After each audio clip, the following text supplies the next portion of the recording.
वक्फ bill अब bill नहीं रहा, कानून बन गया है। मायने अब तक जो सुल्तानी फरमान फतवे के जरिए जमीन कब्जाई जाती रही, उस पर अब महज लगाम नहीं लगेगी।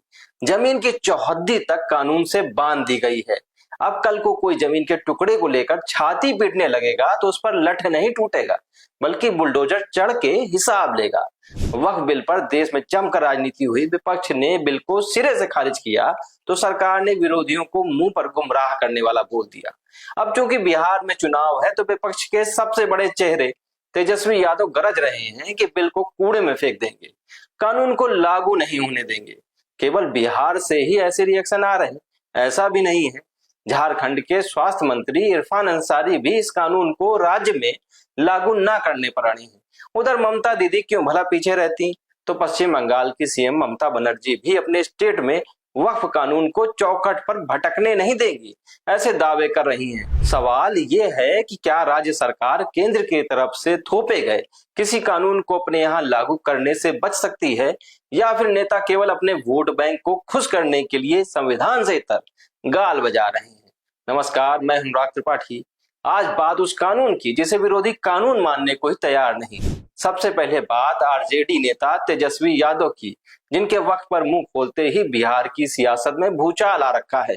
बिहार में सत्ता की चाबी भले तेजस्वी के पास ना हो, मगर रौला कम नहीं है। साल के आखिर में चुनाव है तो लोग और कान लगाकर सुन रहे हैं कि तेजस्वी भैया क्या ही बोल रहे हैं। वक्फ कानून में फेरबदल होता उससे पहले ही तेजस्वी सूर्या बने हुए हैं। अब तमतमाएंगे तो चकाचौंध कर ही देंगे ना, गर्मी बढ़ाएंगे सो अलग। तो प्रेस कॉन्फ्रेंस करके पहले तो चुनाव जीत सरकार में आने का बड़का दावा किए, फिर बोले कि ये कानून संविधान के अनुच्छेद 126 का उल्लंघन करता है, आने दो हमारी सरकार को, इसे कूड़ेदान में फेंकेंगे। सरकार बना करके इस कानून को कूड़ेदान में फेंकना। तेजस्वी बिहार से कमान संभाले हैं तो झारखंड सरकार में स्वास्थ्य मंत्री और कांग्रेस नेता डॉक्टर इरफान अंसारी इस कानून को झारखंड में अंगूठा दिखा रहे हैं। वक्फ कानून में बदलाव में डॉक्टर अंसारी को मोदी सरकार की नीयत में खोट नजर आ रही है। डॉक्टर अंसारी ने कहा कि मोदी सरकार अल्पसंख्यकों की भलाई के लिए कुछ अच्छा नहीं कर सकती तो उन्हें परेशान क्यों करती है। कभी 3 तलाक, कभी एनआरसी तो कभी सीएए ले आते हैं। जब मुस्लिम समाज ने इसकी मांग नहीं की तो केंद्र सरकार इसे क्यों लेकर आई। 13 साल से देश के प्रधानमंत्री मोदी जी हैं, एक भी अल्पसंख्यक नहीं गया है काम लेने आपके पास, ना आपके पास गिड़ाया है, ना आपके पास हाथ फैलाया है। लेकिन आप जानबूझकर एकदम नीचा पे नीचा दिखाए जा रहे हैं। हमें हमारे सम्मान के साथ जीने का अधिकार है और हमें सम्मान से जीने दीजिए। बात में दम तो है, मान ना मान मैं तेरा मेहमान। अब बात उनकी जिनका मोदी सरकार से 36 का आंकड़ा है। बात पश्चिम बंगाल की।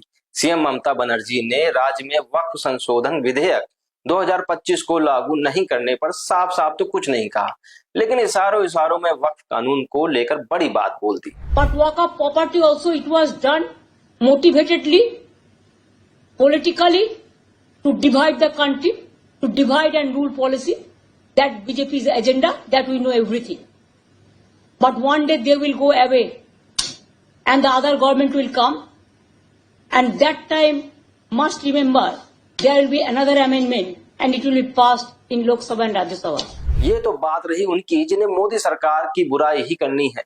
अब बात संविधान की कर लेते हैं। भारतीय संविधान की 7वीं अनुसूची के मुताबिक केंद्र और राज्य के बीच कानूनी शक्तियां 3 सूचियों में बटी हैं: संघ, राज्य और समवर्ती सूची। संघ और राज्य सूची से इतर समवर्ती सूची के विषयों पर केंद्र और राज्य दोनों कानून बना सकते हैं। कानूनन धार्मिक संस्थान, दान और न्यासों को समवर्ती सूची में रखा गया है। वक्फ कानून को लेकर राज्य की गैर भाजपाई सरकारें जो भी दलील देती रहे, मगर जैसे 3 तलाक, सीएए का भले विरोध जितना रहा हो, आखिर में लागू तो हो ही गया। ठीक उसी तरह से वक्फ कानून भी लागू होकर रहेगा, भले ही राजनेता इसके इतर कितने ही बयान बहादुर क्यों ना बने रहें। रही बात बीजेपी की, तो बीजेपी है जनाब। कभी 2 सांसद वाली बीजेपी आज केंद्र और 18 राज्यों में समांतर सरकार चला रही है। बीजेपी ने फर्ज से लेकर अर्श तक का सफर यूं ही ना एक दिन में तय किया है और ना ही एक रात में। अतीत में सदन के अंदर अपनी संख्या के कारण सत्ता पक्ष का उपहास झेलने वाली बीजेपी आज जो ठान लेती है वो करके दिखाती है।